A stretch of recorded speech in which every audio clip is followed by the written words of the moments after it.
Greetings, true believers! You're about Spider-Man, and good morning, good evening, good afternoon, whenever you happen to be watching this. It's morning for me, so I say good morning.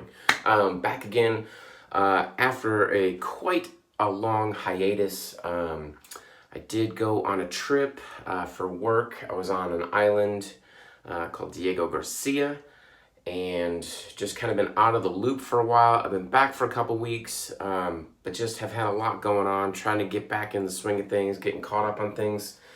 So this is my first shave video since I got back. Now I did 2 videos while I was over there, but because of the internet, I haven't been able to upload those. So I will be uploading these 3 videos today. So if you're an avid watcher of the channel, hey, you realize that I have not put up any new content in probably close to 2 months now, but we're catching up.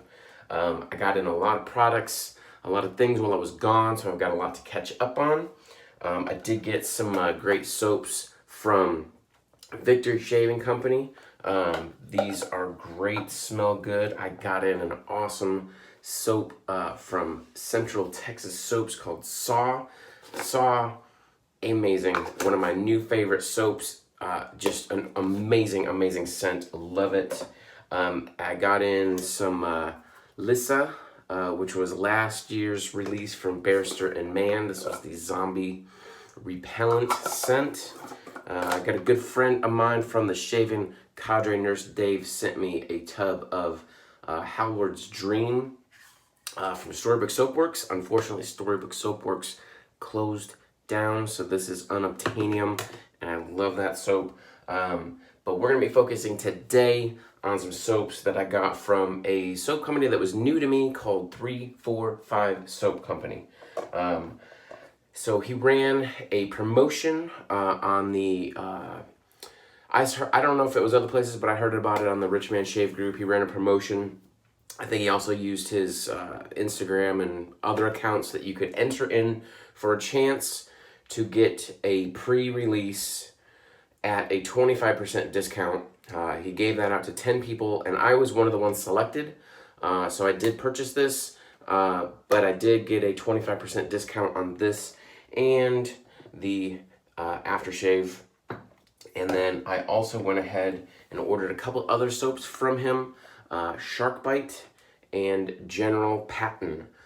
Interestingly enough, John Patton, the owner of 345 Soap, is actually related to General Patton, the namesake of this soap. And this is a great scent too. I love all of these soaps scents. But we are using Rocky Mountain Tree Line today. That is the soap that I wanted to review. Thank you, John, for the discount.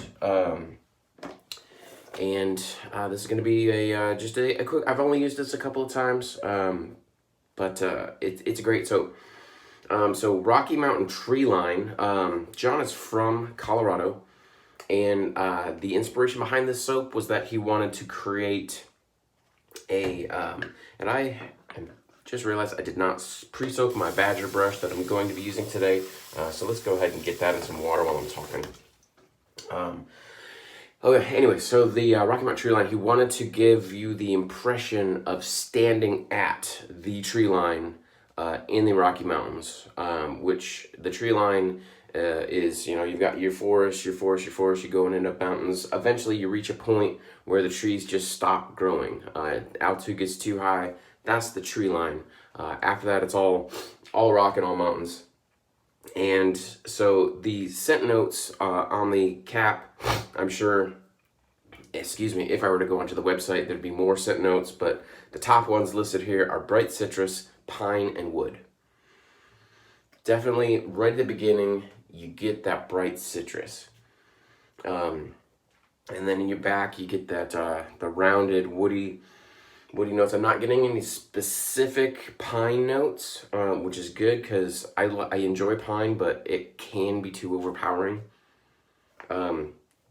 But right now I'm digging it. So let's get into this. The brush that I'm using is the Group by Limited Edition The Shaving Cadre brush made by Saponificio Veracino. Got the custom, if you have a SV brush, you know exactly just from looking at this, all of her handles have the exact same shape. They got this metal ferrule on the top. But as you can see, this one doesn't say SV, it says the Shaving Cadre. So really cool that they made this for us. It's a one-of-a-kind brush. They've never done a group buy brush for anybody else like that before. So pretty cool. It's taken me a while to get it broken in, but I think I'm just about there. I've been using this for about a week straight. It had some funkiness going on in the beginning. It had some discoloration. It was a little bit scratchy, but I think that's all kind of working its way out, and we're getting into now what should be a pretty nice soft brush. So I'm loading really heavily on this soap. If I was just doing a day-to-day soap shave, probably would not load that much, but I really want to get the performance out of this to evaluate. Now I do like the texture of this soap. This is fairly firm.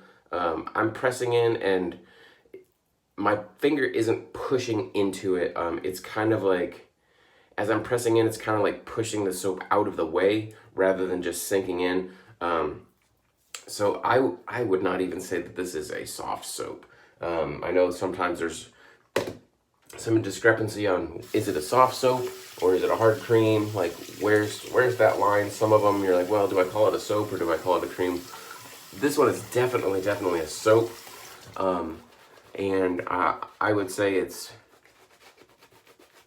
I would call it a hard soap. It's definitely not hard like a triple milled soap. Like you're not gonna press into a triple milled soap at all. This one does have a little bit of give to it, but again, it's a fairly hard soap, which I do like. Your harder soaps are gonna last longer generally than your soft soaps. You're not picking up quite as much when you load your brush with a hard soap, so they do have a good longevity to them, which I do appreciate.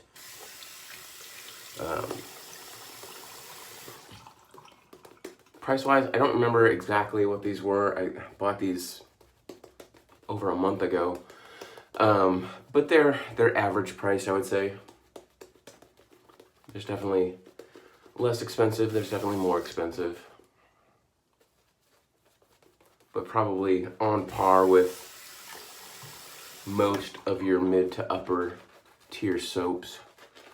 Just trying to get some more water mixed into this.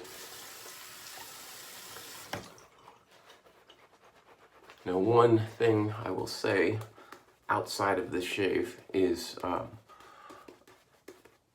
already said this is going to be the third video that I'm uploading. I did one shave of the day in Diego. I did one tutorial video on traveling with your shave gear, like what you should take with you, what you shouldn't take with you, what to take with you depending on how you're traveling, that sort of thing. So if that's something that you're interested in, go check out that video. If you're going to be traveling, definitely there's some things you need to think about that you might not have thought of with your DE kit. So go check that out. Also, I'll be doing one more video today, so there will be 4 videos total uploaded. The next one that I will be doing is I will be eating a Carolina Reaper pepper as part of the hot pepper challenge on the Shaving Cadre. So that video will be coming up later. That will be on my other channel called Spider Eats the Heat. So if you're just watching me on the Spider Shaves channel, go check out my Spider Eats the Heat channel, and that video will be uploaded this afternoon. Okay, so for my shave today, I've got an interesting razor with a somewhat interesting story. I've got the Gillette Red Tip. I now love this razor. It is pretty much perfect. Gives me a great, just autopilot, no thinking shave. Just the right amount of aggression, just the right amount of feedback. It's got a nice weight to it. It's not too heavy. It's not super heavy like the Rockwell, which no problem with the Rockwell, but it is a heavier razor. And it's not nearly as heavy as that. It's not light, and then I'm not, no knock on light razors. I like light razors. I really enjoy some of the super lightweight razors that are like 20 grams and less. But it's not light like that. It's got some good heft to it. It's not a super skinny handle like your Tex. It's got kind of this wider, chunky handle, good groove, so a great grip. Your fingers are never gonna slip off this thing. But the interesting part of the story is, this is probably the third one that I've owned.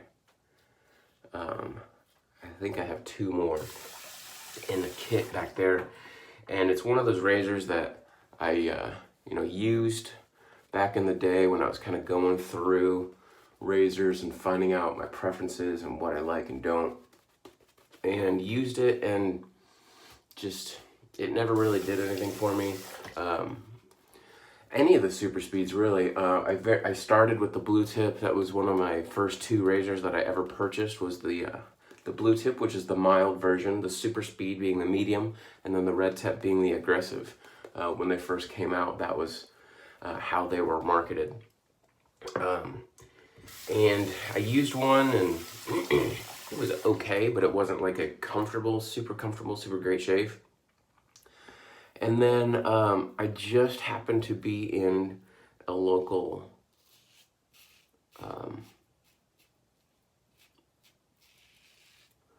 I just gotta pause and talk about the soap for a second. The slickness on this is great.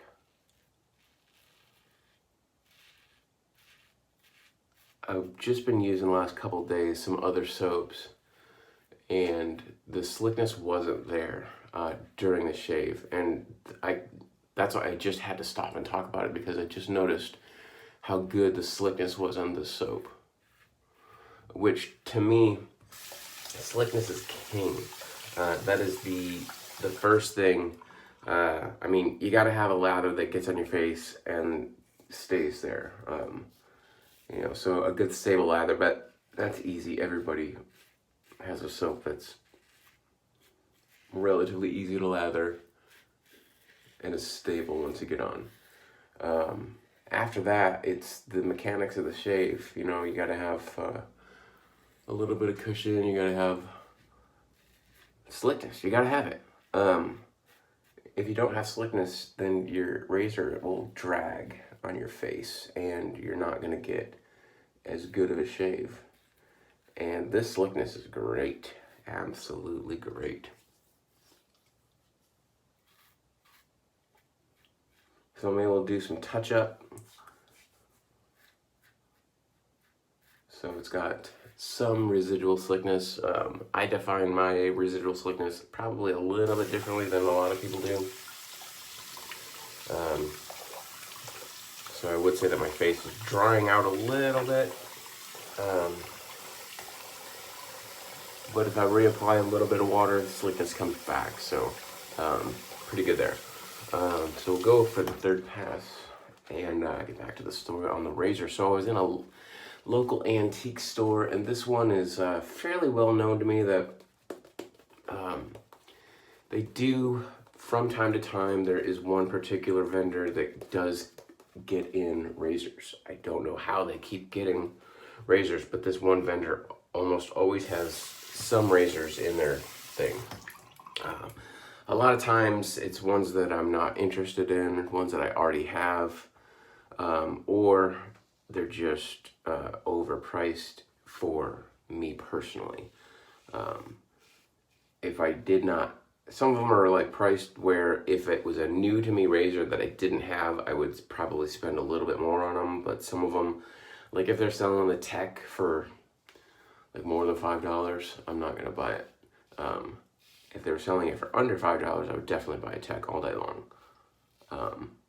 But if I didn't have a tech and they were selling it for $10, I'd probably pick it up.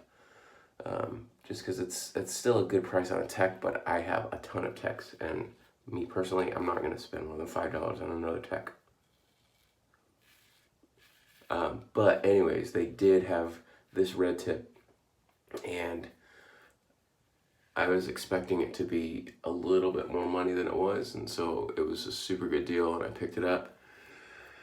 And you get in a new razor, you got to give it a go. So I wasn't expecting anything out of it, but I used it one time. I'm like, wow, this is like exactly the kind of razor that I want in my shave right now. So I think it probably a matter of my technique has changed since the last time that I did use a red tip. My preferences have probably changed. And that's kind of a thing, like, just because you don't like a razor one day doesn't mean you're not going to like it the next. Which is why sometimes I'm kind of hesitant, especially a vintage, of getting rid of a razor just because I don't like it. Because if you reevaluate it later, you might change your mind. And I'm kind of a collector, so I'm going to keep at least one of each Gillette razor that I find. And especially anything other than a Gillette, which are oftentimes more rare. So after I put the water back on my face and just gave a little bit of splash of water, there is enough of a residual soap on my face that I can get a full pass, a touch up. So kudos there on the residual slickness as well. I prefer soap where you don't have to go back and add the water. And there are a few that I can really just keep going with the pass without reapplying that water, but those tend to be rare, and those to me tend to be my more upper tier soaps.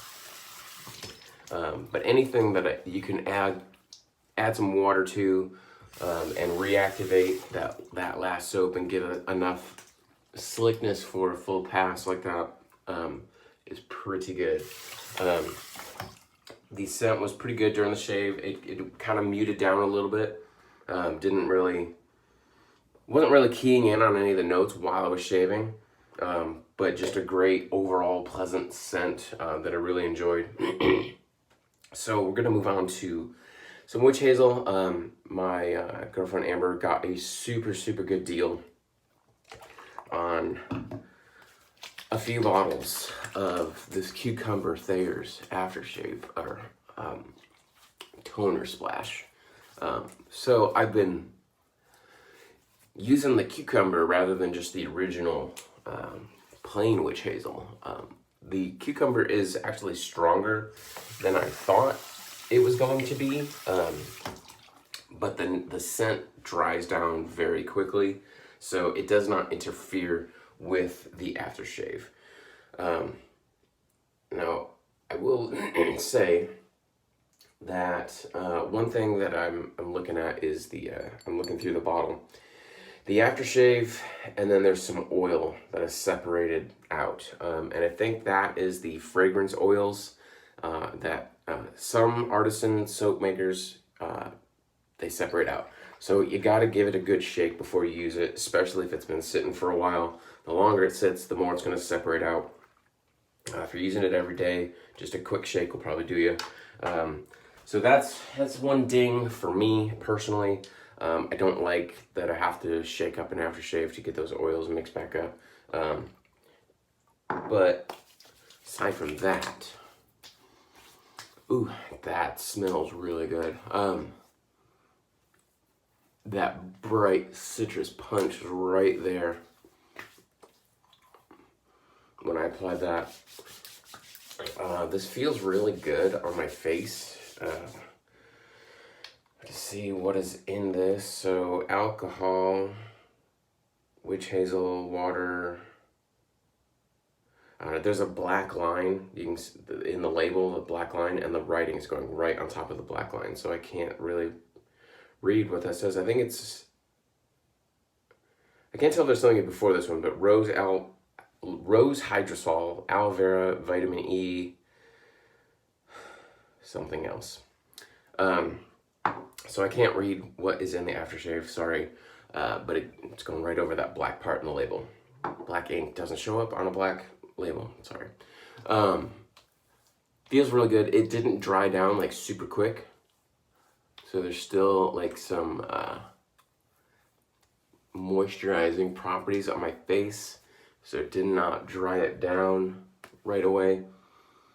Smells really good. The citrus is starting to burn off. The woody notes are starting to come through. This is a really good scent. Like, this is like super, like, perfectly in my wheelhouse. This is the type of scents that I really like having around. This is, I mean, there's a lot of aftershave soap sets out there that I will buy, and I will only use that aftershave with that soap. Now, obviously, if the soap runs out and I've got some aftershave left, I'm gonna use it. But this could be one of those scents that I would reach for the aftershave even if I didn't use the soap that day. It's just that type of scent for me, something that I really enjoy. So I could see picking up some extra of the aftershave just to always have the scent on hand. I really like it. So kudos, John. This is definitely a great soap. I would put it at the very top of the middle of the pack for me. It's not super upper tier. There's only a few soaps that I'm gonna put in that category, but among the rest, this is definitely near the top. So a really good soap. If you haven't checked out 3, 4, 5 Soap Company, give them a try. They've got some really good scents out there. Really well performing soaps. Soap performance is so subjective, and there's so many great soaps out there. It's really hard to say one soap is better than the other. You know, a lot of people rely on the post-shave feel of the soap to kind of be the tiebreaker. And that has merit if you think it does, and it doesn't if you don't, I guess. But, you know, it's really, the performance of a soap is really about the shave itself. That's what it's supposed to do. You're supposed to get your post-shave from your post-shave products. So to say that a soap is lacking in post-shave feel is not really a knock on the soap, but it does kind of put a soap into that next category. I would say that I didn't feel super post-shave performance from the soap, but we'll just leave it at that. It wasn't drying though. It wasn't drying. Definitely did not leave me with a drying feel, which if a soap leaves your face drying, that to me is definitely gonna knock it down. I don't like that feeling of having your face being dried out right after the shave. Didn't feel that at all. So as far as that goes, post-shave was on par with where it should be.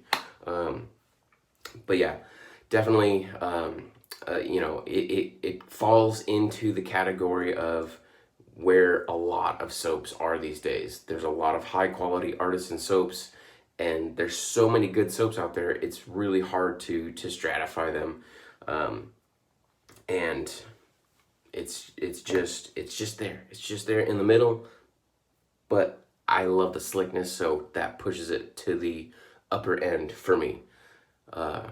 So I'm rambling because I don't know what to say about that. I wanna try to stratify it somewhere to give you guys an idea of where the soap is. But like I said, if you've used any of the high quality soaps out there, then you know what to expect. It's really hard to differentiate one from the other. So I'll shut up now and say that go check out my other videos.